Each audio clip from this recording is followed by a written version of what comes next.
আমি বাংলাদেশ নিয়ে কোনো কথা বলতে পারি না, কারণ ওটা একটা আলাদা দেশ। যা বলার ইন্ডিয়া গভর্নমেন্ট বলবে, আমি বলতে পারি না। কিন্তু আমি এটুকু বলতে পারি, অসহায় মানুষ যদি বাংলায় দরজা খটখটানি করে, আমরা তাদের আশ্রয় নিশ্চয়ই দেব।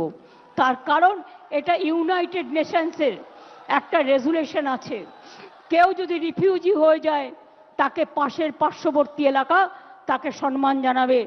যেমন আসামে একটা গন্ডগোল হয়েছিল বড়দের সাথে, আলিপুরদুয়ারে তারা দীর্ঘদিন ছিলেন, আমিও গিয়েছিলাম তাদের সাথে দেখা করতে। কিন্তু আপনাদের কাছে আমার আবেদন থাকবে, বাংলাদেশ নিয়ে আমরা যেন কোনো প্ররোচনাতে না যাই, আমরা যেন কোনো উত্তেজনাতে না যাই।